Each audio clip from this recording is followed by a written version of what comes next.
Well, hey, everybody. Welcome back to another week of the Fixate and Binge podcast. I am your host, Joe. I wish I could tell you I am firing on all cylinders and I'm at 100% today, but no pun intended. But full disclosure, I'm not. I'm not. I'm not. I know. Dun, dun, dun. I should probably put one of those sound bites in. Full disclosure, I'm not. I'm not firing on all cylinders today. And the reason why, I actually can blame my little Boston Terrier, Frodo Baggins, my little Boston Terrier. He's 10 years old. He sleeps in a crate next to me. And randomly, in the middle of the night, which itself is a little bit freaky, he just begins barking in the darkness. So obviously, your mind snaps into alert mode, and you start thinking, "Is somebody trying to break in? Are there wild animals descending on the property?" And if you have an active imagination like mine, and you've been talking about UFOs and aliens, you're thinking, "Are we under an alien invasion right now? Are they on the roof? And is my dog Frodo saving the day by barking and alerting me to this?" I wish I could tell you that any of those scenarios are true. Alas, they are not. My dog is a pain in the butt. He was just barking because some dogs just do that. They just bark. He wasn't hungry. He wasn't barking because he heard noises or that the house has poltergeists. He just barked and then whined. So I've been up for the last few hours, from 3:30 to until the birds of dawn began chirping away to signal a new day. So yeah. In other words, this podcast is brought to you by caffeine. Caffeine helping us get through the day. So copious amounts of caffeine are flowing through my bloodstream right now. Hopefully not giving me a heart attack. No, I didn't consume that much. Anyway, that's a personal story, so I'm doing my best. But I don't want to dwell too much on what I want to talk to you about today because I do have a guest, and this is a surprise guest. And in a few minutes, I'm going to bring him into the pod. And believe me, for what we're going to continue discussing, because last week I talked about the essential films that I have curated after a lifetime of watching movies about the best alien and UFO UAP films out there. And I did create a list at Letterboxd. You're welcome to go and check out that list. And I'm trying to, delve a little bit deeper into the topic. And that was largely inspired by last week's viewing of Steven Spielberg's latest magnum opus, Disclosure Day. And my guest is going to come on in a few minutes, and we are going to dig into the whole genre of cinema and UAPs and UFOs and, of course, Disclosure Day. Now, like I said last week, spoiler warning, okay? If you have not seen Disclosure Day and you're listening to this, hey, you're on your own, Chief. We warned you. I warned you last week. I'm warning you now. Spoilers aplenty. So we're going to spoil Disclosure Day. So if you haven't listened to it yet, if you haven't seen it yet, pause this and come back to it. I think you'll find our discussion even more interesting after having seen Disclosure Day. So, because we're going to do a deep dive, folks. I love deep dives. That's the bedrock of this podcast, or at least I hope it is that we dive deep into the meaning and messaging of some of these films. Now, let me get to a couple things that I've been doing lately. I have been, of course, continuing to watch some programming. I've been a little busy. It's been a little crazy. But one of the programs that I have continued to enjoy with my wife and my older kids is the Apple TV's Cape Fear, the extended single season. I think it'll have to be a single season. Maybe they'll bring it back for a second season.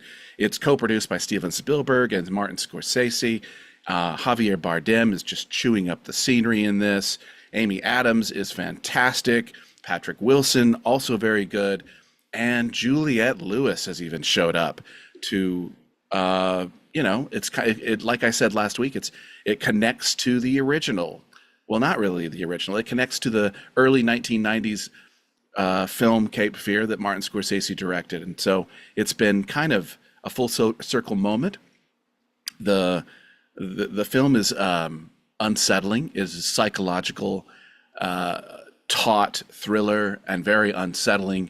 And each episode, they ratchet up the tension, they ratchet up the stress, they ratchet up the stakes. And so it's very rewarding, but there are some very unsettling, icky scenes, icky content. So if you're sensitive to that stuff, you might want to tune it out. But if you like a good spine-tingling thriller where every episode the stakes get raised higher and higher, then I really believe that Cape Fear on Apple TV has to be your next watch. So I hope you enjoy that. I did watch a film that opened this weekend, but I watched it from home, and I can't remember the name of the director, and I don't think it's going to matter, but it stars John Cena, Eric Andre, and Michelle Moynihan, and it's called Little Brother, and it debuted on Friday on Netflix. So it's a Netflix straight to streaming film. And I watched this thing, and honestly, about 15 minutes into it, I said, oh, I know what this film is. It literally is almost a complete remake of What About Bob, where Eric Andre plays the Bill Murray character who's going to absolutely upend and wreck the very carefully curated, the very cultivated, the very carefully cultivated life, meticulous life of a very insecure but successful man, John Cena, i.e. the Richard Dreyfuss character as the celebrated psychologist. So I watched it. So in terms of originality, it gets like a 0 because it really felt like I was watching What About Bob for a 2026 version of What About Bob. Now there are some deviations. It's not an exact remake. We all understand from watching the Eric Andre show, from watching some of his other forays into comedy. We get it. Eric Andre is very uninhibited, happy to be the butt of the joke, sometimes literally the butt in the joke. We get it. Eric Andre is uninhibited, and we also understand that John Cena, who must be struggling at this point to find his place in Hollywood, doesn't take himself too seriously. He's built like a Mack truck. He should be in more, Jason Statham-esque action films, but I think he's also happy to be the jester. He's happy to be funny and not take himself too seriously. Anyway, the film, I'm going to be honest with you, it sucked. I didn't enjoy it. It was dumb. It was pointlessly crass in some points. In some areas it was like, we definitely want to attract the rated R demographic for this. We want it to be raunchy. So they would just put raunch in there, and it had nothing to do with moving the plot or advancing the plot or adding depth to any of the characters. In fact, it made the characters less interesting and more shallow. So it was just, it was a mess. It was a mess, and I'm going to come for it. I'm going to bring out my hatchets for it. I'm going to carve it up a little bit because, the amount of money that Netflix spent on this thing, and you could probably Google that.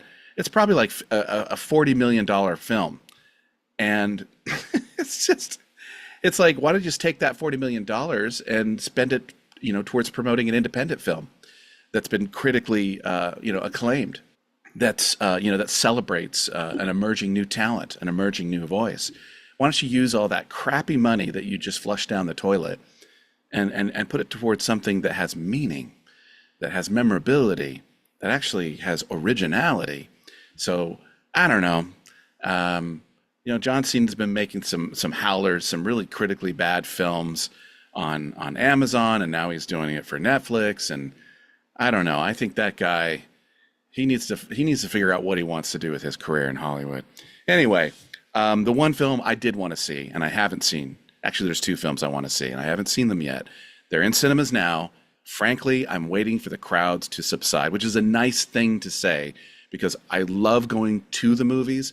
I wish that the audiences packed the cinemas more because I think it's still an important way that we engage and interact with cinema in a dark theater on a big screen. And so it's sad to hear that the that Hollywood is struggling, and there's reasons for that, of course, but these one of these two films is just crushing it at the box office, no surprise, and I think that's great.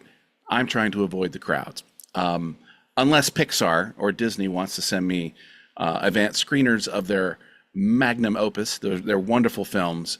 I'm happy to try to avoid the crowds, wait for them to thin out. But Toy Story 5 is doing really well. I do want to see it. It's been reviewed very well. I'd like to see it for myself. I haven't seen it yet. When I do, I'll let you know what I think. Of course, I'll be late to the game. Everyone will have already formulated an opinion by now of that. The other film is Jackass 5, which they keep saying is the last one. They said that the last time.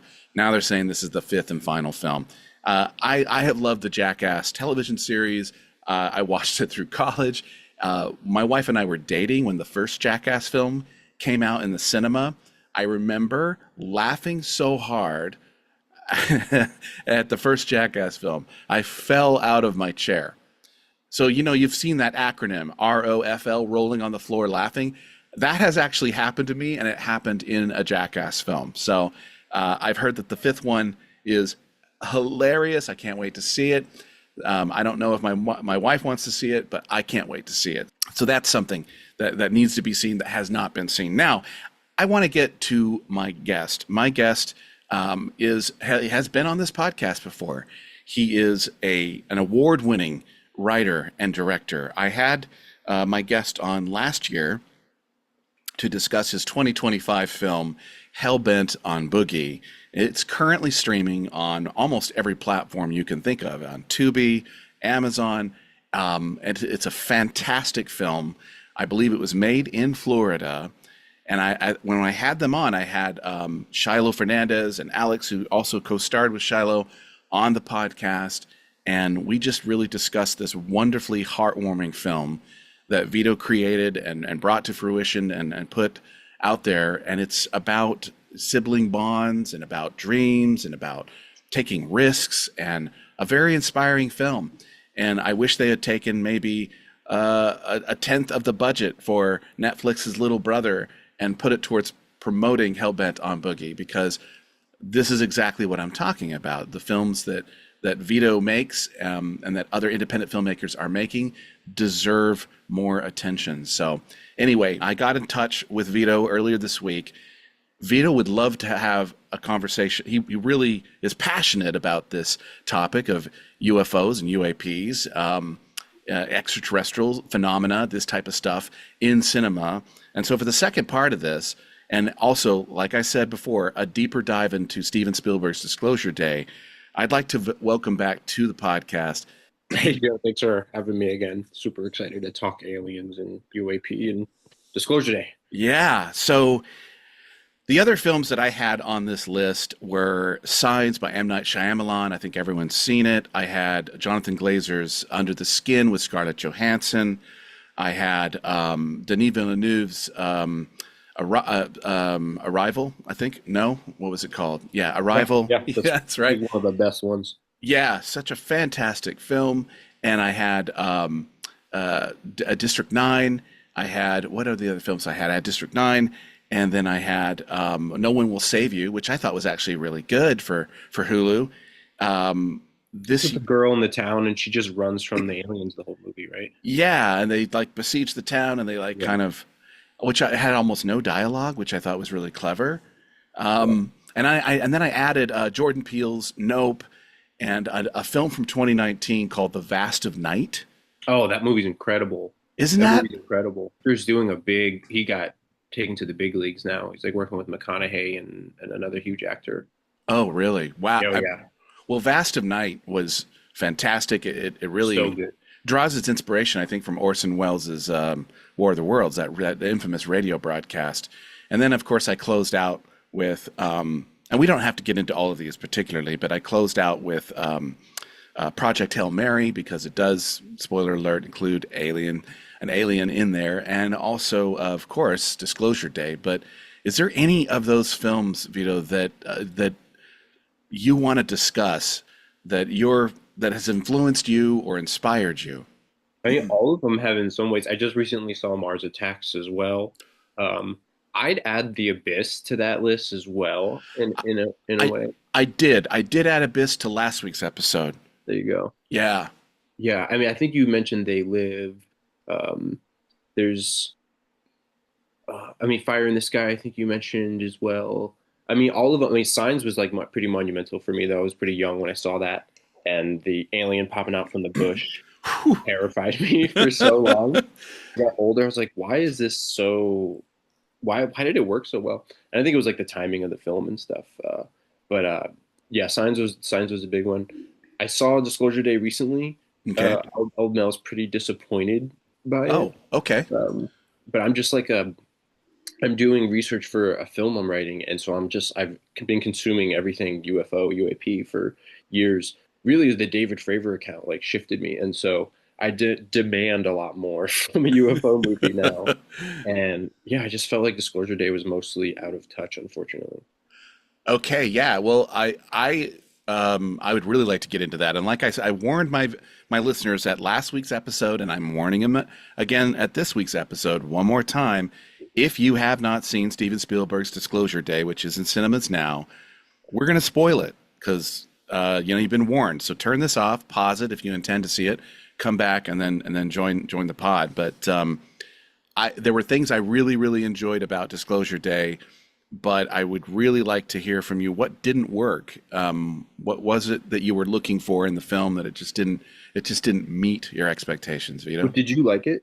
I I did, but in my review I said that two-thirds of the film, the way the story was moving, nearly took me out of it because it was taking too long to get to it, and I Mhm. said, but for that third act, the film is kind of, you know. It'd be called like Road to Disclosure Day. Or- That's right.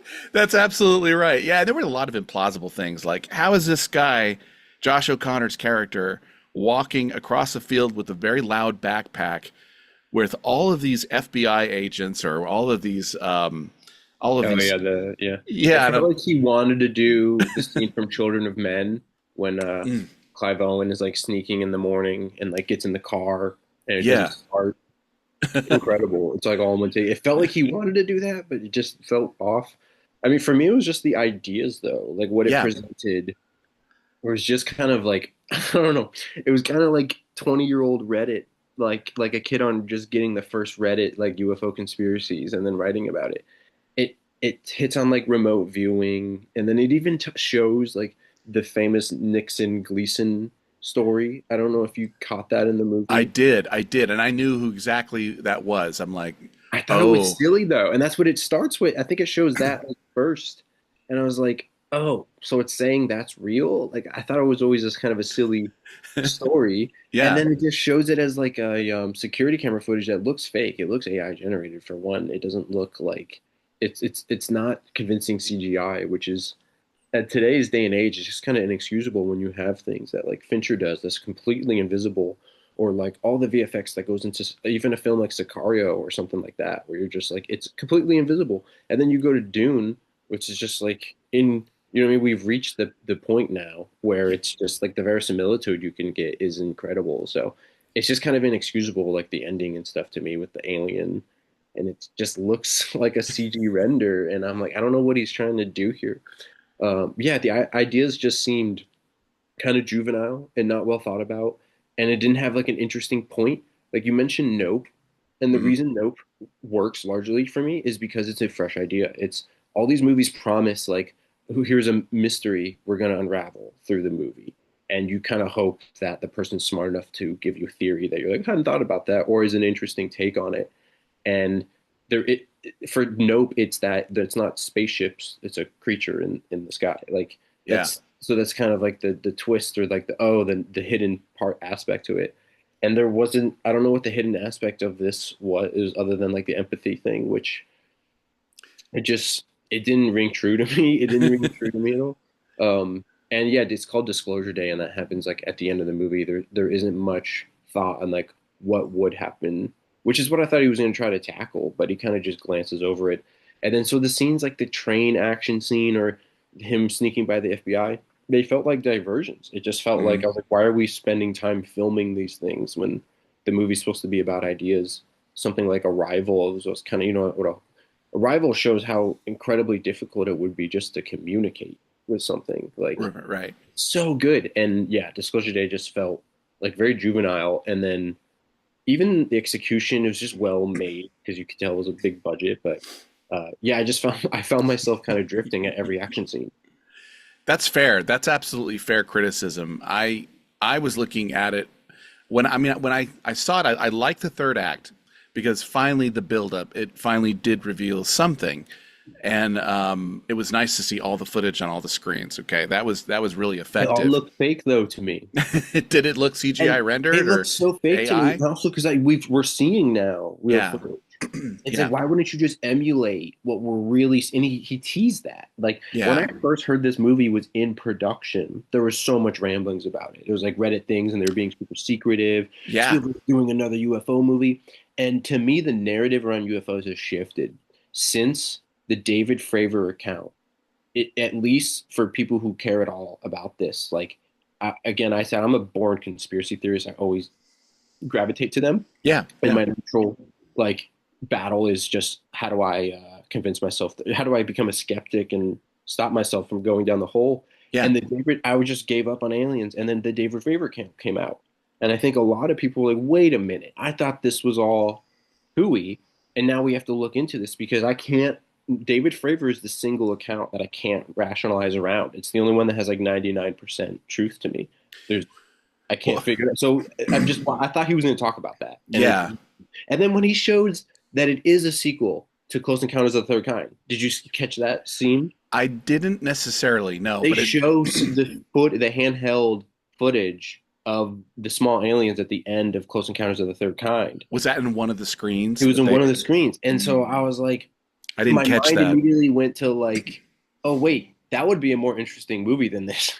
Doing the sequel to Close Encounters, where Right. he comes back, and in him coming back is Disclosure Day, where it's like, oh, he's coming back, and now he has to Oh be the yeah. human ambassador to be like, hey, this is what's going on. This is like, and I was like, oh, that's a good movie while I'm watching this. So yeah. That's not a good sign when you're in the moment. You're trying to enjoy the film. You're like, I could do a rewrite. In real time, you're like, I could do a rewrite. Well, I it could made make me this. want the sequel. I was like, oh, this is a sequel technically. I was like, where are those characters? And let me just say this. I mean, I want to get into what was the name of that individual you're talking about that had a 99% Give it a flavor, the Top Gun freight? pilot. Oh yeah, right. We definitely need to get into that because one, I want to hear you talk about it, but I'm guessing most of my listeners will not know anything about that. Um, but I mean, I really felt. I mean, I saw some of the buzz on Reddit as well for this film, and I even saw things like there's rumors that the United States military is giving Spielberg access to things. Yeah. You Yeah, I know, remember did you that, see yeah. that too? But Yeah, here's the thing, though, he could if he wanted to. Like, yeah. imagine what his name could get him access to. Oh yeah, If I just called or had a friend of a friend that was a Navy pilot and just called them and was like, hey, can you give me some stories of anything? If you heard anything anecdotally, I yeah. only get so far. If Spielberg does that, he'll probably get taken in on a red carpet. People will. So I was like, oh my God, imagine he's the alien guy in movies. Imagine the stuff he's heard and learned over Yeah. the last 30, 40 years. And then I watched the movie. I was like, oh no, is it all bullshit? Like, he's like everything bullshit now because he doesn't know anything, it seems like. And and looking back on it now, I'm like a direct sequel to Close Encounters of the Third Kind would have been just fine for me. If Would it's have been, complete fiction, and yeah. if he is trying to get at like, oh, remote viewing and stuff is actually real, I don't know. It's not a very convincing way to do it then. Like it's just I mean, I was looking for the Tic Tac footage. I was looking for like exactly. right. Right? Weren't you yearning for like, tell me what you think of this stuff, Mr. Yeah, Spielberg? Like, and I didn't see any of that stuff. I didn't see any of that stuff. no, I mean they did some triangle UFOs, but the lights on them and stuff weren't.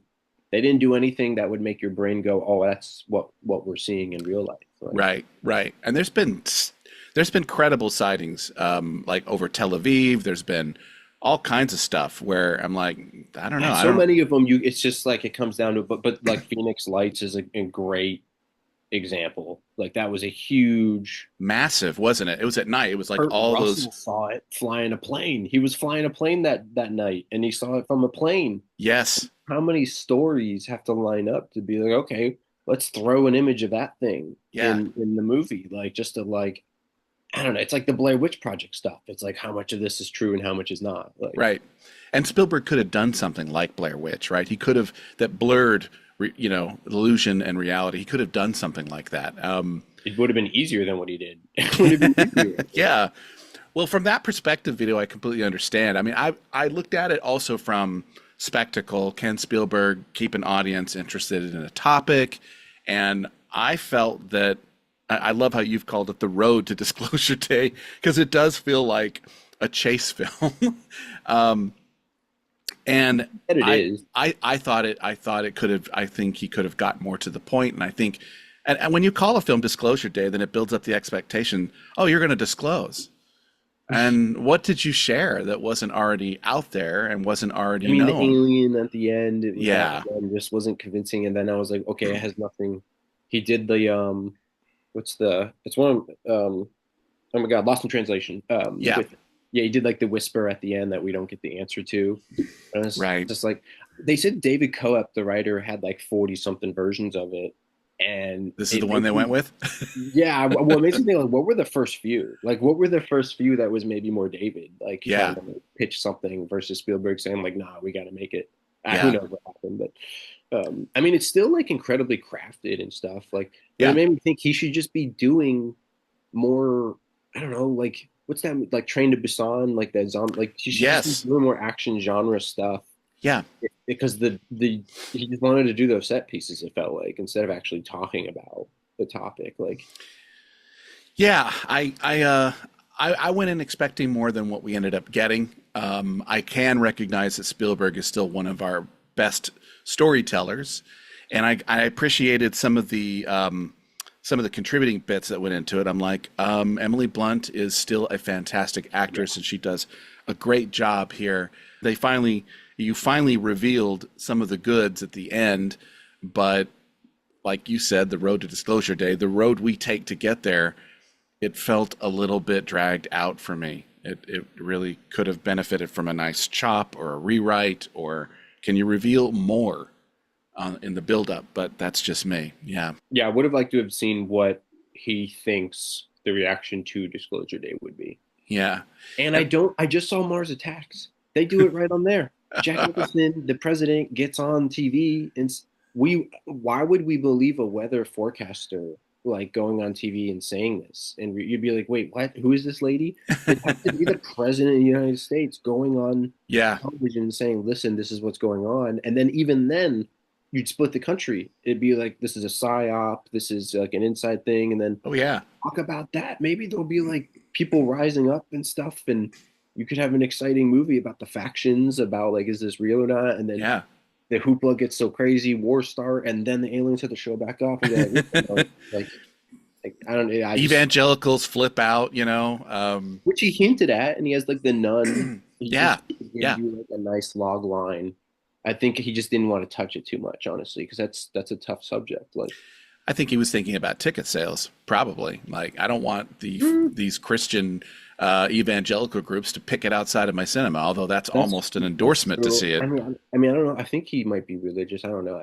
I think he might have just been true. I think he was just being honest. Like God Yeah. could have made all of us, type thought. But it's just Yeah. not that deep. It doesn't go into like I don't know. There's certain people I know that won't accept that, or like it would Yeah. shadow things for them. You know? I was kind of hoping it would have taken it into places like interdimensional travelers. These aren't necessarily deep space visitors. These are people in parallel That's the universes. type of stuff I'm playing with. Is my it? script. Yeah, Okay. because the David Fravor thing is so interesting when you get the details of it. We got to talk about that. Let's talk about David Fravor. I mean, I spill it. Tell me everything you know about this dude. I mean, this you could just Google it. It's they even did a CNN or a 60 Minutes. Okay. You should check out the 60 Minutes like piece about David Fravor and then the other fighter pilots that have been seeing stuff. I think I've seen this. Is this where they saw the big capsule in the ocean in the deep sea? They followed it, and I don't think. Well, yeah, it was the Tic Tac. the Tic Tac. Right, Yeah, I don't right. know about the big one. That's a whole. There's a Reddit rabbit hole about. Okay, okay. Yeah, that's a whole nother. That's like a LARP. That's really fun. But no, the David Fravor one was they were doing training missions outside. I think it was like off the coast of San Diego, Yeah. and they saw whitewater, and so they saw something beating around in a cross formation. But he said it was like a ping pong. It wasn't like traveling. It was like popping. And then they started checking it out, and it was four pilots, two planes, and Fravor like started circling down to it, and the tic tac like turned and then followed. It like mimicked his movement, and then he cut his nose towards it, and it disappeared. And then it showed up at their cap point, which is like where they would meet up for after training or something. And he's like, it wouldn't. It was so specific, and then it like shot up 30,000 feet or something.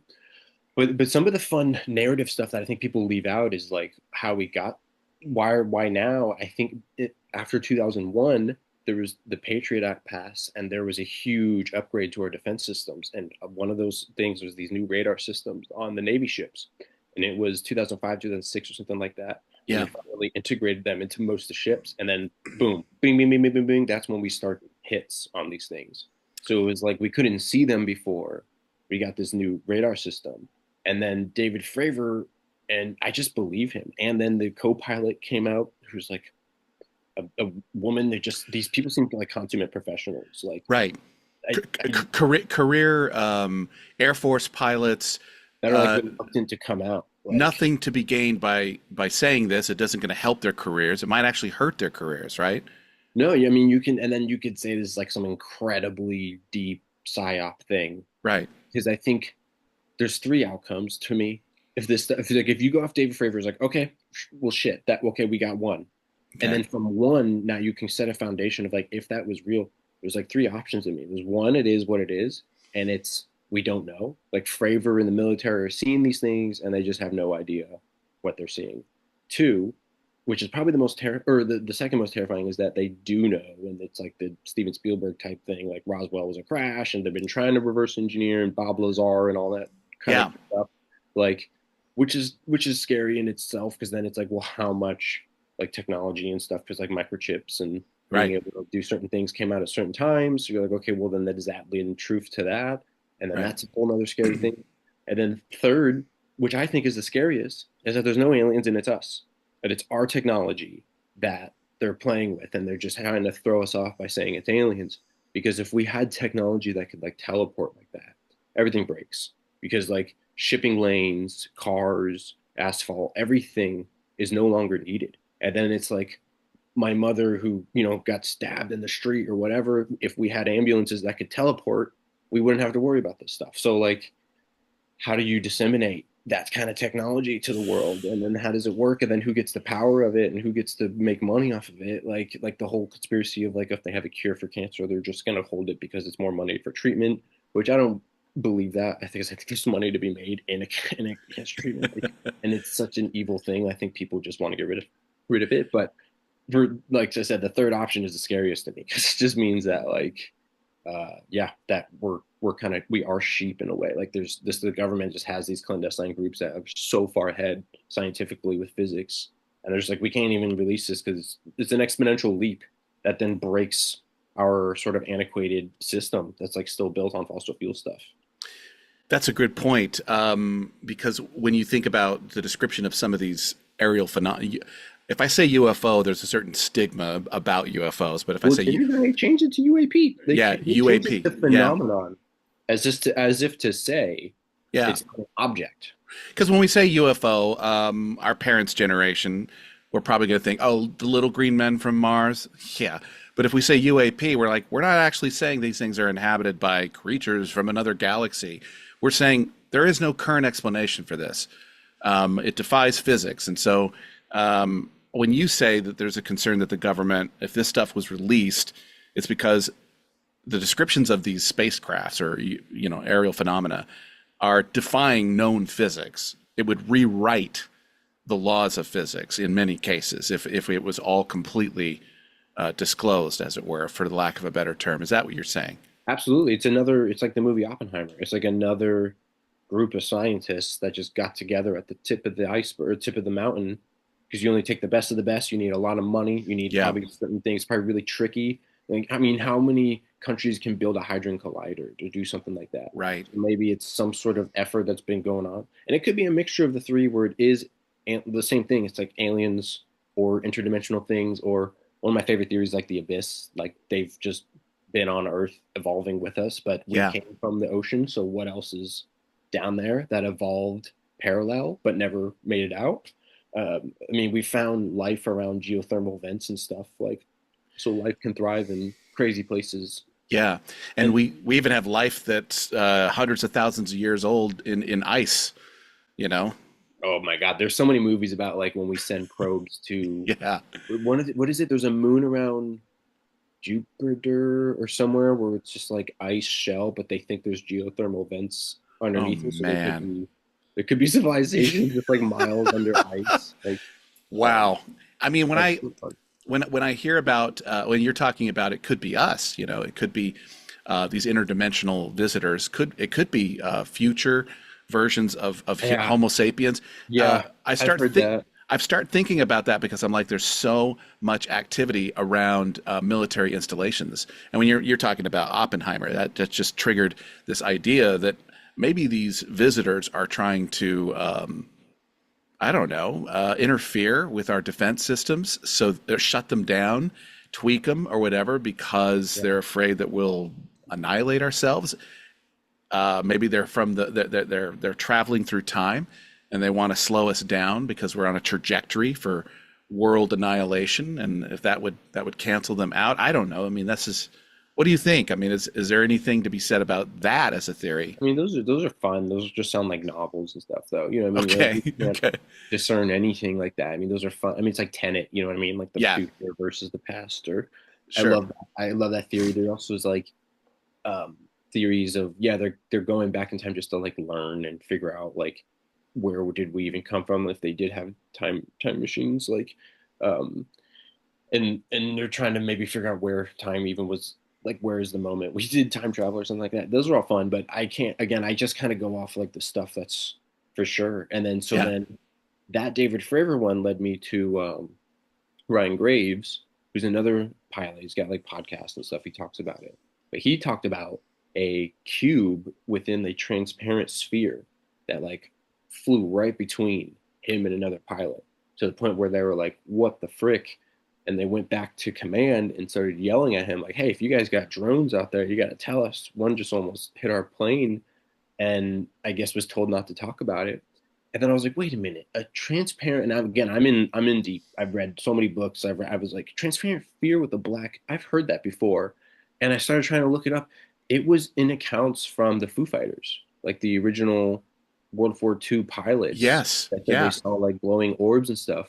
A few of those accounts were for the spheres with black cubes in them, and so I was like, oh, okay, so there's a cross reference yeah, that, like, unless Ryan Graves again is in on it or something, and just making up that narrative, which is, that would be more surprising to me than aliens, honestly, at this point. Like right, right. that lie of like, so those are really fun connections to me, and it kind of creates validation thing then for some other stories, and you kind of start going down rabbit holes. Like, okay, then what are alien abductions real? Does this mean that's real? And so, yeah, I've been on a journey since the favorite thing. I think that was like 2016, 2017 or something like that, that got Yeah. released. Oh my And I'm goodness. like, oh crap, it's back on the table.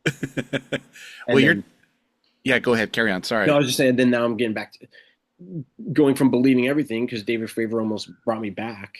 Yeah. When I was a little kid, I got this like UFO hunter's handbook. It's such a, it was like a little thing. So I've always just been drawn to it. But again, I considered it hoopla. Dave Fravor comes out. Now I'm like, oh my God, everything's on the table. Crop circles are on the table. Everything could be real then. Right. And so now I've been trying to dismantle every, because now I found out crop circles are, I re-debunked Right. them basically. Oh, okay. Like, and so trying to, for myself and for the project I'm writing, figure out like what are the basic true, like what are the basic things that you can't like get around, like a David Fravor account or that Foo Fighters thing, and be like, okay, now we start my own narrative of what I think this thing could, what's going on and what it could be, based off of like from Jack Valet and like all this stuff Yeah. that I've read. And My Jack Valet gosh. was like the inspiration for the character in Close Encounters of the Third Kind, um, Okay. that Truffaut plays. Yes, that's right. That's right. Yeah, I heard about that. I think doesn't Jack? No, I'm thinking about Travis Walton. He cameos as an extra in Fire in the Sky. I forgot about that. Yeah, Oh yeah, I think he does. Yeah. yeah. Um, I was also thinking a little bit about historical descriptions of things that, in today's context, we look at them and we go, "That might have been aerial phenomena," but Those are fun. the 1516 celestial light Yeah. display in Nuremberg in 1516. We're talking about at the height of the Protestant Reformation, Martin Luther, 99 Thesis on the door, the world falling apart. Henry VIII is beheading his wives. And then, bam, over Nuremberg, they see all these crazy lights, and there's even drawings of it and descriptions of it. Are you Mhm. familiar with that? Yeah. Yeah. I think it's maybe been blown out of because myths are so hard You to. think it's a meteor shower that just got amplified in the telling, you think, maybe? That'd be my guess. That'd be my Okay. guess. Like, but I mean, who knows? Because there's other ones too. Like, but at that point, it's myth. Everything's just word on paper, so it's hard Right. to. But again, if they specifically were like, oh, a black cube with a transparent sphere, I'd be like, oh, wait a minute, like, but Now we're on to something, right? yeah, yeah, I'd be like, that's very specific. But Dang. yeah, I don't know. I would assume that was just like and who knows Yeah. what stuff could have. I mean, we discover new stuff all the time, and with the new Webb telescope, we keep wait that shouldn't happen. That shouldn't be happening. Right. Black hole should like. So Right. who knows what could have happened in the past, just celestially like passing by, and we're just like, whoa. There Um, was a story my dad told me about the Hubble telescope when it first got launched. And I thought, I ended up finding, years after he told me this, I ended up finding something online that kind of corroborated it. But I don't know if you remember this, but when the Hubble telescope recently it got put out into space, the space shuttle brought it up. I want to say it was in the early 90s, early to mid 90s, that was done. Within a few weeks of that being installed, NASA announced we need to take another space flight up there to fix it. It's not calibrated correctly. We're going to have to put another flight up. And so they planned this months and months out to go back and fix it. And my dad told me, he said, while he was still working at NASA, by the way, he said, that was a lie. We had our astrophysicists had a wish list of unexplained things in space that they wanted to look at before anyone else. They didn't want to share that with any other country. Now, this isn't very well known, but the Hubble telescope was financed by multiple countries. But America was the one that launched it on our shuttle, right? So it was financed by, I think, China and Russia, and France and England and Germany. They all kind of pitched in to build the Hubble telescope, but we were the ones that foot the bill to launch it and install it and get it all set up. And I remember it being in the news that the Hubble telescope wasn't set up correctly and they need to go up and fix it. That's going to require an additional space flight. My dad said that's a bunch of crap. They wanted to use the Hubble telescope because it was financed by other countries. We have to share the images that we see, but our astrophysicists or astronomers, whatever, they didn't want to. There were things they didn't want to share with other countries. So for I don't know, 6 months, that Hubble telescope night and day was taking photos of things that they didn't want to share with these other countries. Now, I don't know if that's true. like I, in orbit. uh-huh. Yeah, when it was initially sent up, it was working absolutely fine. But they lied and told the community, NASA told the world it's not set up correctly. We're going to have to take an additional flight out into space to tweak it and fix it and get it all set up correctly because it's not quite right. Huh. And my dad said that's a lie. It's working just fine. There's just a wish list of things that they want to look at first. And depending on what they see, they don't want to share that with other countries. I mean, that could be true regardless of a phenomenon. They're just like, Right, in case there is a phenomenon, we want to be right. first to And get up and it there. may have been nothing. It may have been nothing. Well, that's I had a really fun discussion with somebody. Like I can't say anything about because they freaked me out about it. Okay. A friend of a friend talked. I can't even say like why or stuff. It wasn't anything too clandestine or anything like that. Okay. It Yeah. was just like it's still just talk. But through like contract work and stuff, he said that there's something in orbit that they've been trying to get more figured out about for a long time. Uh, and Wow. then there's a fun LARP that's on Reddit about, it's kind of what I'm writing with honestly for this script, is a similar idea of like there's something deep in the ocean that's moving around, and it's a basically it's like a Van Neumann probe, which is just like a 3D printing satellite.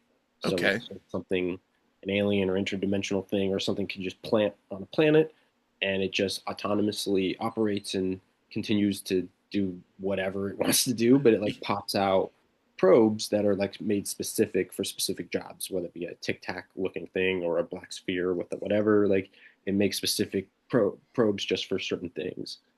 And so I was like, how fun would it be if just like across the universe are these almost inanimate like probes just collecting and observing the universe for whatever reason. And we got one in orbit and one in our oceans. Like just Wow. fun story.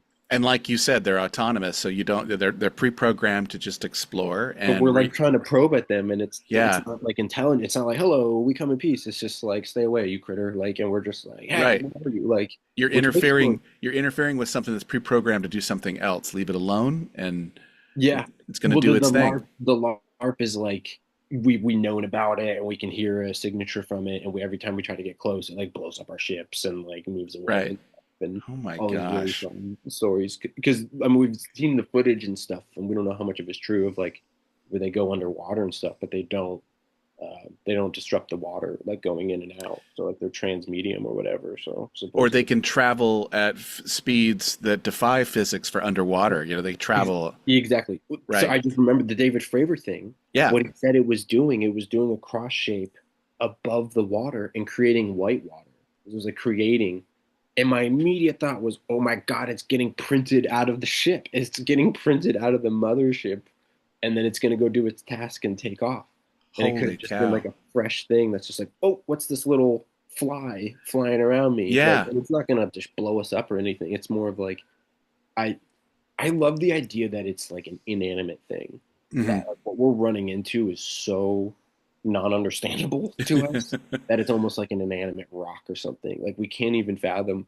Like an ant couldn't fathom like a human pressing buttons on an AC unit Right. in a car. Like what is the pressing of the buttons? There's so many layers of knowledge to understand that it's like a vehicle and sometimes it gets hot and we created this machine and this is how the machine works and this is what it's doing and now we have to press a button. Like it wouldn't, so we could be seeing some process like that. Um, and then one of my this is probably my other favorite, UFO and Nukes is a great book. It's about UFOs and nuclear like different things. I don't know how much of it is true, but so much so interesting. But I love the theory, and this is another thing I'm kind of putting in the script is that like we're just little monkeys on the planet getting technology, but we're super primitive, and then boom, we split the atom, Yeah. and for whatever reason, the radiation is a problem. And so, almost like if the UFOs or aliens are a truck on a highway, and ants are just going on the highway and accidentally lay down a nail, and then boom, pop the tire of the truck. And the truck goes, "What the hell was that? Like a nail? The thing just blew my tire." These little ants put the do they? Yeah. We don't even realize what we did, and it could be interdimensional or it could be whatever. And so then they're just keeping tracks on the nukes, not even to save us from ourselves, but just like, hey, these little monkeys are messing with these nails that mess up our guidance system or whatever. Just keep an eye on them messing with that stuff or stay. And that could be the Roswell thing. It's like Oh my gosh. it flew over a Yeah. wall of radiation and knocked it out, and it's like what the frick? And it's and again, if these things were autonomous and not intelligent, they're getting knocked out here and there because they're just on their regular trajectories around Earth like they have been maybe for thousands of years. But now the monkeys have radiation little darts like that are just Yeah. knocking them out. Um, yeah, so I'm kind of taking that theory and running with it for I this think script. that's fascinating. That's absolutely fascinating. Holy cow. See, we're talking about stuff that I would have liked to have seen in Disclosure Day. This is why I'm making my own alien movie. I mean, Yeah. to get right to it, like Yeah. even it started with Nope. I saw Nope, Yeah. so freaking excited. And the movie had me for about the first 40 minutes. And then when it revealed that the aliens chasing him were kids and Yeah. broke the reality, my brain was like, oh, he's not doing the movie I want. I still actually love Nope. I think it's a great movie. It's really Yeah. fun. But Yeah. it didn't.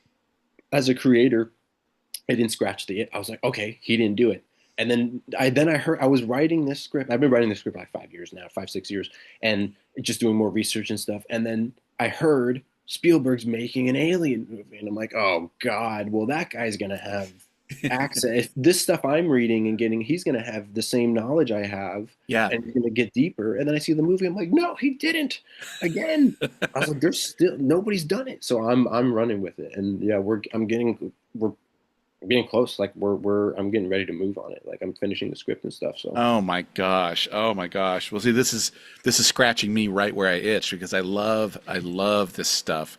Oh my gosh. I love the genre. Years ago, I snapped my ankle on Christmas Eve. And so I was home for 6 weeks, had to keep my leg elevated, and I thought, hey, the I'll just start watching X-Files. I watched it's so good. over 200 So episodes. good. Yeah, by in 6 weeks I watched 9 seasons of X-Files. My brain was mush, I had to basically. consume it for research. Yeah. And yeah, yeah, Have it's have you amazing. have you made your way through all the X-Files episodes? Just about. I mean, I kind of got into the movies first. I Hmm. started watching the movies. That first Yeah. one was so good, and then I used to watch it when a little bit when I was a kid, not much. And then Yeah. yeah, I watched the newer season that came out like 2018 or 2019 or something like that. I've seen them sporadically, but yeah, I've seen like the first three seasons for There's sure. some good ones. There are some good ones. I mean, you They're can ice. terrific. They Yeah. start to get redundant at a Yeah. certain Yeah. point. Like you even see the same storylines. I'm like, we did this already. I But mean, yeah. I wouldn't mind seeing, you know how Life of Pi, the film is about a guy, and this has nothing to do with aliens, but Life of Pi is an allegorical story about a guy on a lifeboat, and he's got, and he in his own head has this kind of religious existential crises on the boat, and he's put it in this religious context. But it's really about trying to find God and trying to have a conversation with God. And of course, the animals on the boat represent what he did for whatever. I'm not going to get deep into that, but I would love to see, and I thought that the film Disclosure Day might do this more and barely touched it. I would love to see what does this do to the established faiths of the world. Which faith has a cognitive dissonance? Which faith can't grasp it and just plunges over the cliff with existential crises? Which faith absorbs it? The Seventh Day Adventists or Scientologists. Oh no, that's part of the lore. We'll addend our beliefs and incorporate that. That way we can be Mhm. in harmony with it. It reminds me a little bit of Annette Bening's character in Mars Attacks.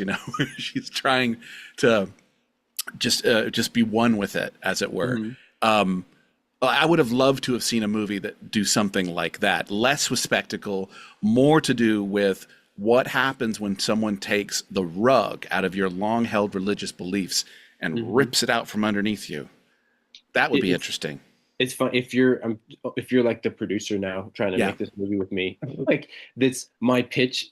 That's what I'm trying to do. That's what I'm interested in. I yeah, think in some way all my movie. I mean, because I was raised Catholic and then yeah, became sort of atheist, and then now I'm somewhere agnostic. Like I don't really yeah. know. I'm trying to always read and learn things about life, but I I think all my movies will in some way have to deal with that no matter what. So now it's dealing with that through the lens of like of this race, some other knowledgeable, because even just something this race this superior just shows like maybe that's our trajectory as humans. Yeah, Does every species get there, or is this something that's outside the simulation? You know what I mean? Are they our caretakers? Are we just tattle to them? Like all these interesting theories come up, which then would tie to religion.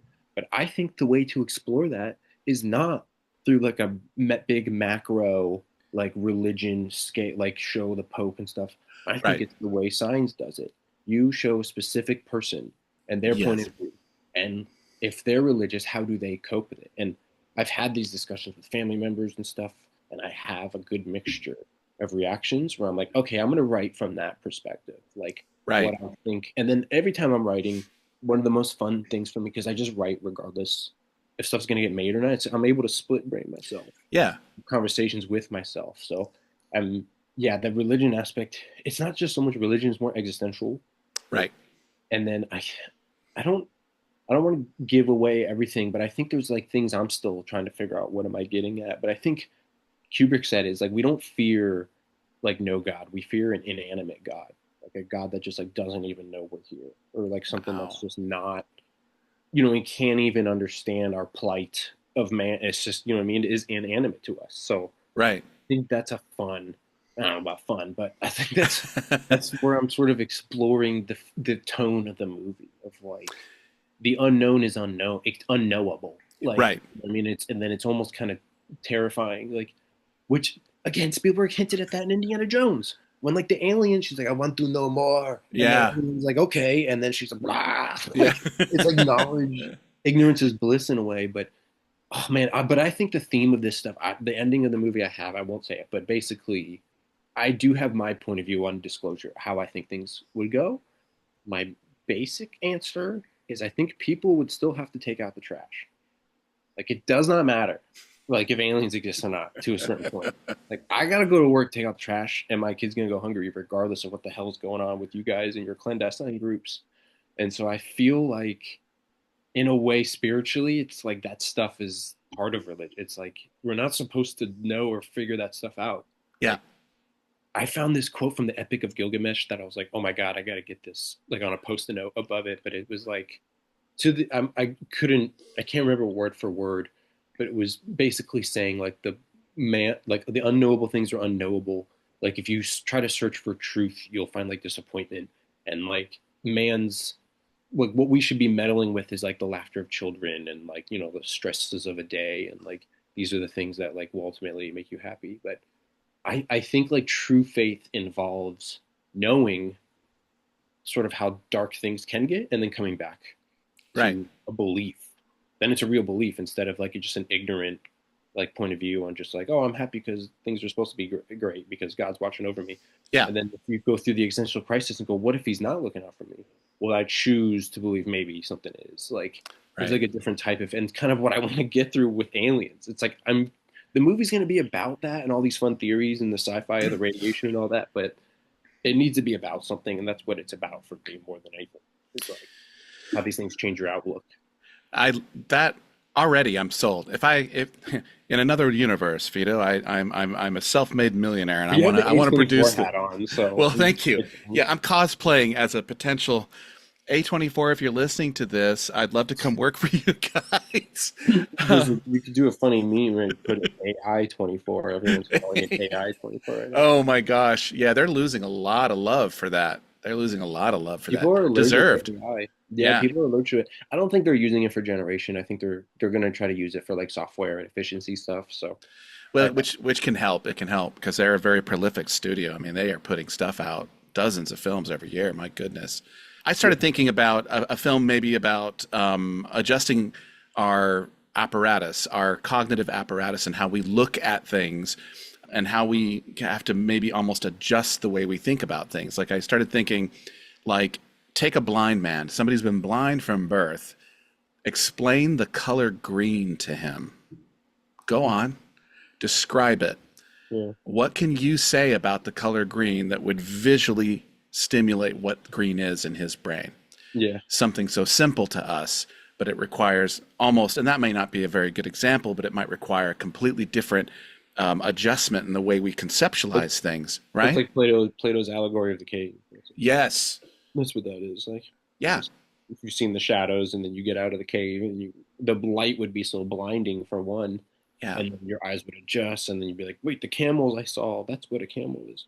Yeah. But then you try to go back and tell the shadow to people that only and they don't are you're just another shadow to them. Like Right. great Right. allegory that works in such a great story and works in so Yeah. many ways. Like And when it comes to this stuff, when it comes to UFOs, aliens, whatever, UAPs, I feel like there are millions, maybe billions of people out there that if it showed up, you wouldn't be able to, you know what I mean? I think there would be cognitive dissonance with a lot of it. I don't know. I mean, maybe I have a lack of faith in humanity because I think we're all compromised a little bit by religious biases or I spiritualism. think because again the David Fravor thing set me off. Yeah. And so like anecdotes now, if there were old anecdotes, I was like, which ones can I take serious if I've heard it cross-reference? Like, and I think the fact is most people see it and they go, huh, and they move on.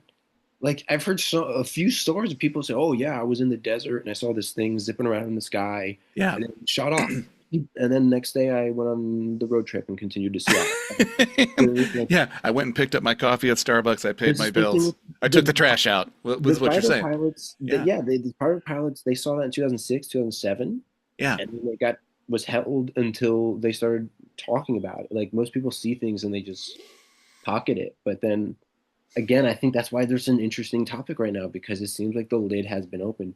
But Yeah. now it's a byproduct of the information age, but now it's chaos. With AI and with like the stuff happening in Congress and David Yeah. Bush and all, it's chaos to me. I can't it's what's when you can't see the forest for the trees or whatever, like I can't Right. even see a path forward of truth. Like it just is all so hard to believe anything. Well, especially considering how prolific drones are now. It's like what you thought you saw was aliens was So, actually a so GoPro many drone. so many Yeah. videos. You know, Now like that's we can take hundreds of drones, we can pre-program them to do patterns and things, and it's like, yes, that wasn't aliens, that was just, a spectacle, and we can explain it. And I feel like all of that is being done concurrently with trying to release this stuff to the public to make the waters murky and make us question what's real and what isn't. yeah.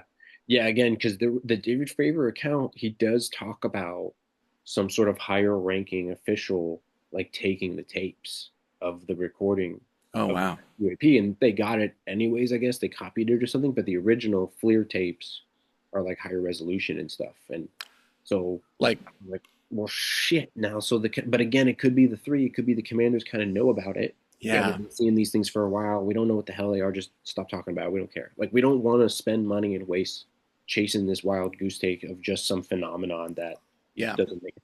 And I don't think they would think like that because anything we see, like our planes look like birds. Like if we can Sure. see something, do something, we're gonna be like, how do we figure that out? How's that thing operate? Like Well, I, or sorry, go ahead. I always think of Sentinel Island.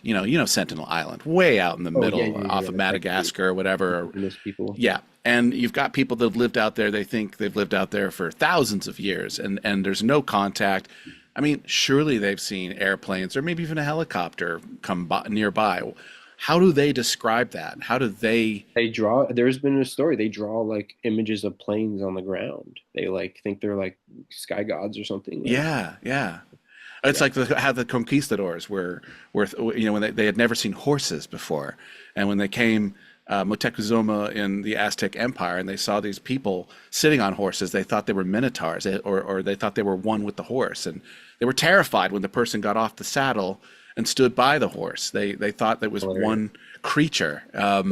They think that mermaids were actually manatees. Yes, I've They're like, yeah. yeah, manatees at night can look like a person's face, like in the water, like Yeah, yeah, it's which is much fascinating. more terrifying than an attractive, like you Half ever see, naked woman. yeah, Yeah. have you ever see do mermaid movie where they look like horrific manatee creatures, like, but no, I mean that stuff leads me to think like the Bible has descriptions, and they'll say like carriages in the sky Yes. or whatever, and you're like, okay, that's nowadays we say spaceships Sure. because it's what we know. So they could have known the only thing they know that's like a man-made or a device-made object that can fly would be a carriage. So like the chariots of the gods, I think is the book like Right. talks about that. Or Like angels, or the appearance of angels and demons. I mean, yeah, there's like biblically accurate angels and all that fun stuff. yeah. Again, it's just also hearsay, so I try to Yeah. just It's again, David Fravor one. It was just like that moment. I was like, whoa, that's what clicked for you, David that Fravor. was what clicked because I was like, I can't explain. The only thing I could think there's some fun.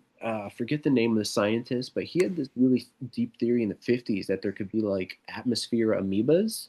So like how amoebas like get created in Yeah. a primordial soup that was the Earth a long time ago with like the right amount of like electricity and silicon, like heated silicon in the air or something, like amoebas could be created.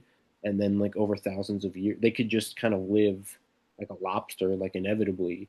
And then Yeah. what we're seeing is like something like Nope, like some just weird creature, you know what I mean? That isn't Yeah. like that we can't like put our finger on, or maybe is from the ocean as well, or Huh. Yeah, it's just something really bizarre, which you know what I mean. That's probably the that'd probably be the best case scenario for us as humans. Yeah. That there's something out there. We don't know what it is. It's in our airspace sometimes. Maybe it's attracted to radiation like a food source or like a fly, you know what I mean, instead of like Right. looking up. And it's just some weird, strange phenomenon. And then Huh. if we capture it one day or get a picture of it, like then we can start to reverse engineer it. Maybe it does bring new. But yeah, I Wow. mean, there's crazy stuff. There's some other rabbit holes on Instagram. I forget this guy's name. Oh, I'll send you it after, but he Yeah. supposedly takes pictures of these orbs off the coast, and he's got one that I can't tell is real or not. But he's like, you have to do a certain type of exposure with your camera because the way it's like messing with gravity, and so like a black hole has light around it. It's like bending, so you can't really get a good picture of it or anything because of how it operates with gravity. But he says he adjusts his camera, has this super telephoto lens, and it looks like the inside of like a cell, like it's weird, translucent, and weird things happening. And yeah, and it could be a combination. We're seeing those and Sure. aliens. You know what I mean? Oh my gosh. I mean, and not to throw another brick on the fire, but my dad said, and he didn't offer details. He said some of the aliens look just like us, like they're indistinguishable. They look just like That one us. scares me. That's like they live, or they're like, Yeah, and they're among us. He said, I believe that they're among us. that's so terrifying. I thought Yeah, when you think about that, I'm you ever like, met somebody really weird yeah, and like Men in Black. Like, yeah. I Men in mean, Black it's so, explored this. Like, yeah, Michael so Jackson. yeah. I don't Yeah, know. It's so hard to tell if your dad is like just into the narrative of that stuff of the Bob yeah, Lazar Men in Black, or if it's like that stuff. There is truth to it. sure, The media we're getting is just a reflection. You mean just exaggerating that truth? Like the right. Men, how would you have the Men in Black idea or the movie idea? You know what I mean? Like maybe there's Yeah, some truth to it. Like I yeah, mean, if MK Ultra never was discovered and you told me that, I wouldn't have believed you. Like I would not have believed that the government was right. using people with LSD against their just like Yeah. so. You know what I mean? Stranger than fiction. Like Or men who stare at goats. I mean, there's another one. yeah, it's hilarious. It's so funny, Yeah, yeah. but it really happened. It's yeah, it's wild. I mean, yeah, then that brings it back to like the remote viewing and stuff. Yeah, And yeah, yeah, I thought Spielberg was gonna have a better angle on it. I was laughing. I actually laughed when she's leaving the warehouse. yeah. She's just like dead relative, dead relative, dead relative. Like just like you get a dead relative, you get a dead relative, and then I'll just like back down. Like Everybody gets a dead relative. I was, yeah, That's and then they just let him leave. And they know what she's doing. It's not like well, as a writer, you there must have been some comfort that Disclosure Day didn't it left so much open. It didn't I mean, it left so many other opportunities to continue to explore the story you want to tell. Because I can't imagine, like, I mean, I know this happens to screenwriters. They'll be working on a passion project, and then somebody will come out something that's kind of adjacent to their topic, and they'll go and watch it at the cinema and go, "Well, there goes my story. yeah, That that stuff that happens all the time. Yeah, that was my story. You know, no studio's going to greenlight that. hmm They've already got one, and it made more money too. Yeah, that So happens all the time. I mean, even like Kubrick and Doctor Strangelove, there was another yeah, movie that was about the same idea of like a mad yeah. general like getting the nukes, and there's all sorts of examples of that. But yeah, I mean, Alan Moore is a writer. He did like Watchmen and stuff like Mm-hmm. that.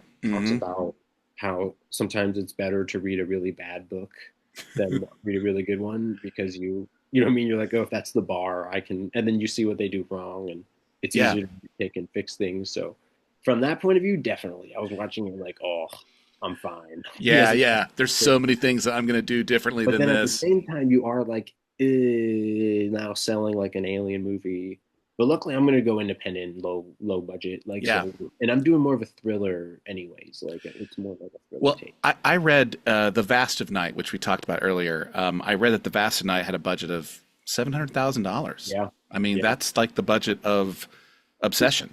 You know, yeah, yeah. um, and look what they did with it. Now, it didn't make the money that Obsession's made, obviously. No, but At he's. the, I mean, again, he's big time but he's now. big time now, right? Yeah, you'll Yeah. see probably see the trailer this year or next year, like, and then you'll be like, oh, Wow. yeah, I did the Vast of Night, like, yeah. But the Vast Wow. of Night was like incredible, like it was so It original. was shot like in a single takes format too, wasn't it?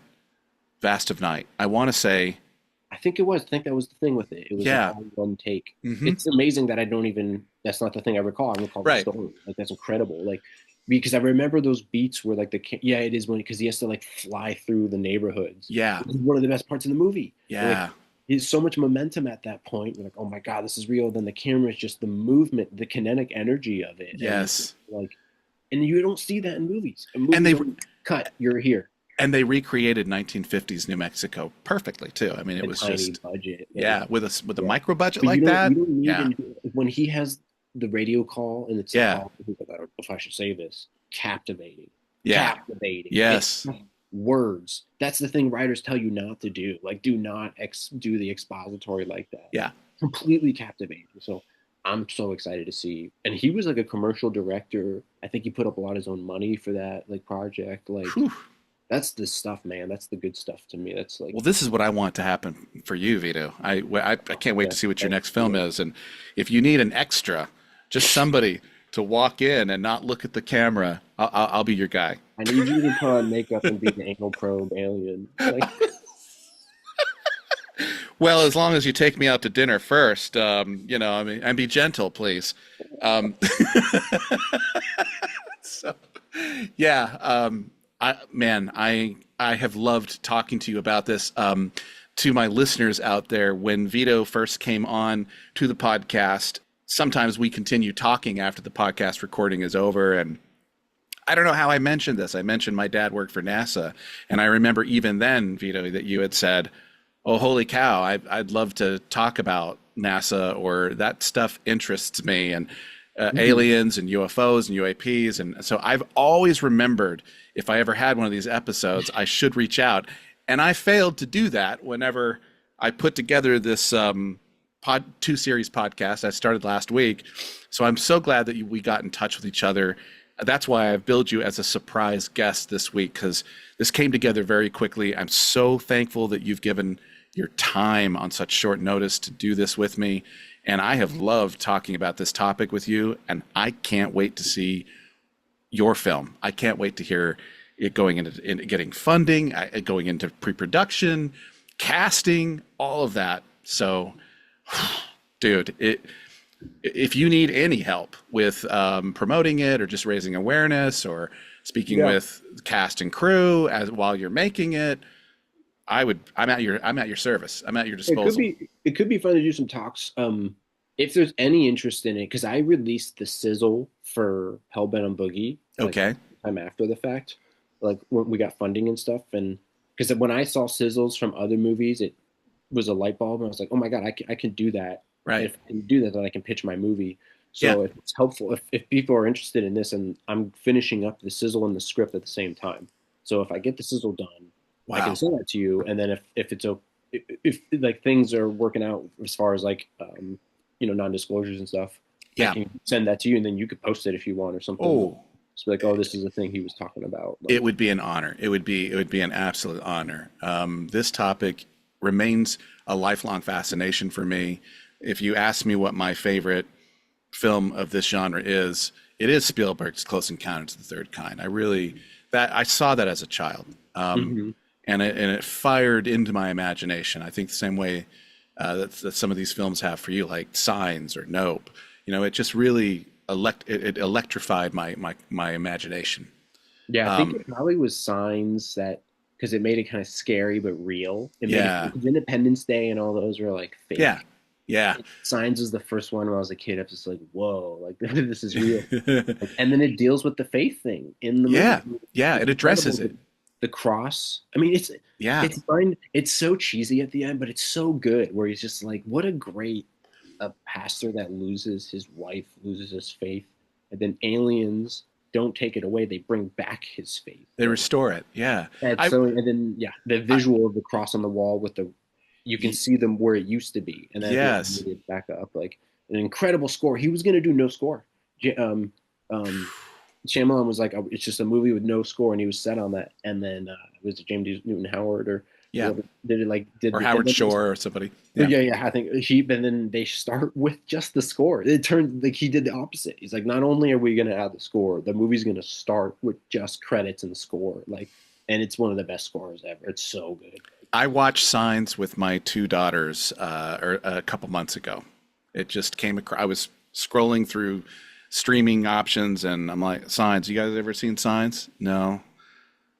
We're gonna put that on right now. I'm taking straight up. I'm taking the scene where Mel Uh, Gibson and Joaquin Phoenix are in front of the TV and the kids are asleep, and they talk about basically faith, yeah, like why, like what he's like. I see those things, and either we're on our own or something's looking out for us. And those right. camps, and then Joaquin Phoenix's monologue about the gum and the girl that throws up, and he's like, "That I'm a believer." Like such a great monologue.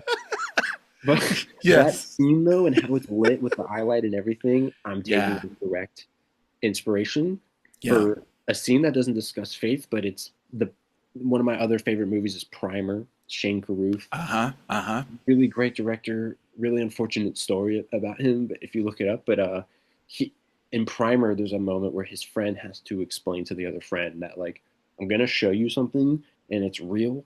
You cannot freak out. I'm not pranking you in any way. Like I need you to believe me. And I've always loved daydreaming about that discussion of if I like with my significant others or parents or brothers, like if Sure. I saw a ghost or something, how would I convince them that I actually saw it? What does that conversation look like? What are the things I or they would, or what think about people in your life? What would they say to you to make you go, holy crap, my wife saw a ghost. Like we need to get out of the house. And Right. so I have that moment of like someone explaining something that is like, this is real and this is what happened in a scene like that.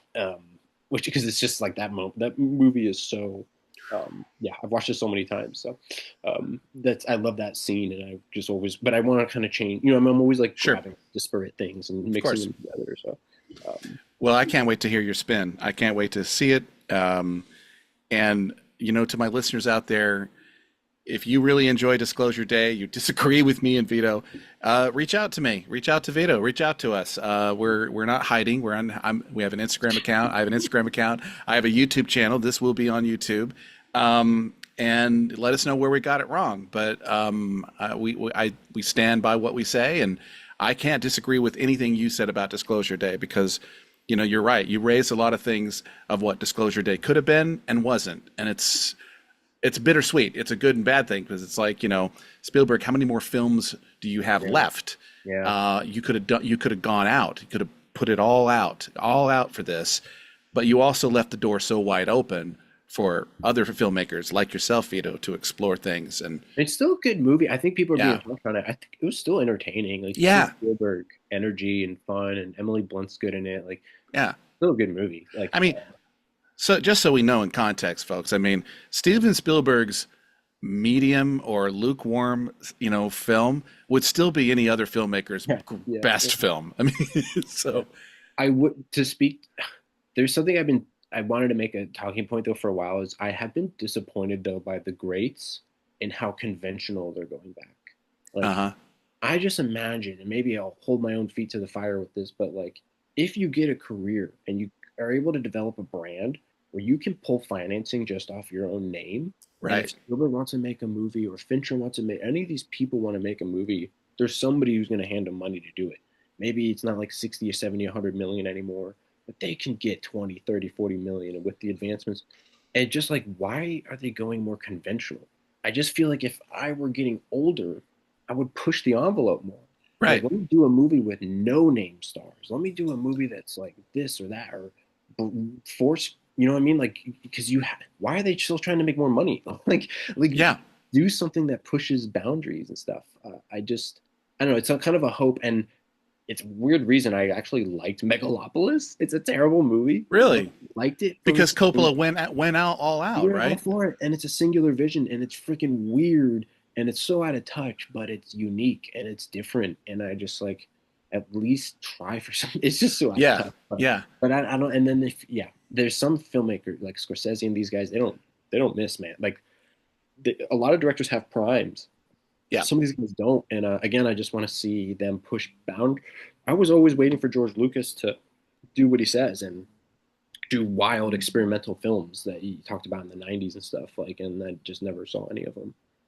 He got fat off of that Industrial Light and Well, Magic he or I mean, Lucasfilm but not industrial light med. Yeah, he got fat off of all that money, and now Dude, he paved the way for everyone. Like he the did. VFX advancements, the money he put into. Oh yeah. If you look at the industry, he moved the industry. Mm. Almost like him and a Yeah. few others. Yeah. Through their investments, and they're like, we're gonna create these tools for other. So that's where he put his efforts. Yeah. That just like Coppola had like wine and all these things. Yep. Lucas was like advancing the medium through VFX and stuff, and his movies were the creative outlet. But man, what he did behind the scenes, he created empires. Like he created entire industries, and then ILM and those other companies mimic them. You know what I mean? So this entire industry. Yeah. So I'll always love Luke. You know what I mean? He's like he's on the Mount Rushmore. Like he grew up here in Modesto. I'm 10 minutes outside of Modesto. That's so cool. So it's kind of nice. You'll drive down McHenry, which is the famous stretch through the downtown or the central part of Modesto, and you're like, this is where he set American Graffiti. That's so cool. So it's kind of cool.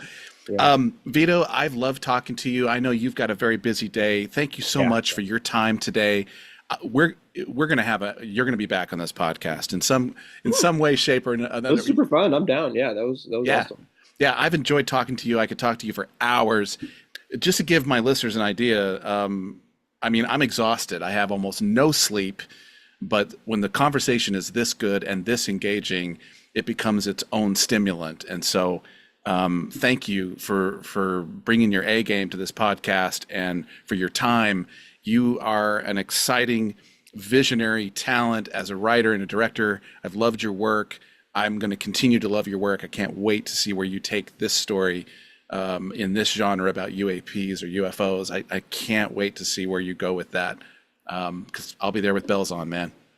That's so cool. Thanks so much. I appreciate all that. It's still a character movie, though. I will defend it. Like, ultimately, that's the only, you know what I mean? It's about people. So good. Sci-fi and all that stuff, but it's still, I'm still trying to make a Vito. I mean, you're less about, you're less about spectacle. You're less about the accoutrements of what you might think of when you think of a UFO, UAP, extraterrestrial film. You're going for a human story set within that framework. A little bit. Yeah. For sure. Just like Signs is a movie about faith set against an alien invasion film. Like, I think it's similar, but I'm just a sucker for that stuff, though. So I'm less worried about the execution of the sci-fi and the spectacle and more of like, you got to get the story and the character right, and then everything else just falls in place. Like, wow. So, yeah. No, thank you so much, though, for the kind words. It's awesome. I'll definitely be sharing stuff with you. Yeah, definitely. Again, thank you, Vito, for being here with us.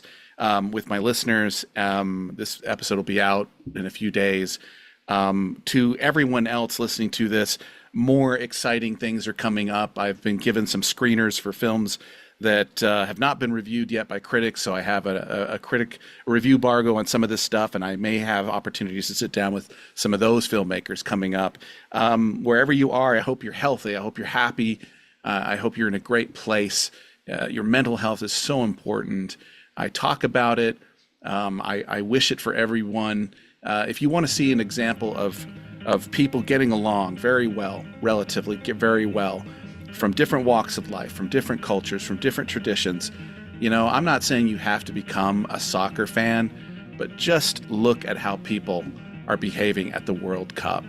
I mean, so many countries, so many cultures, and everyone there's so many good vibes coming off of that. If that doesn't inspire you, I don't know what will. Anyway, that's enough out of me.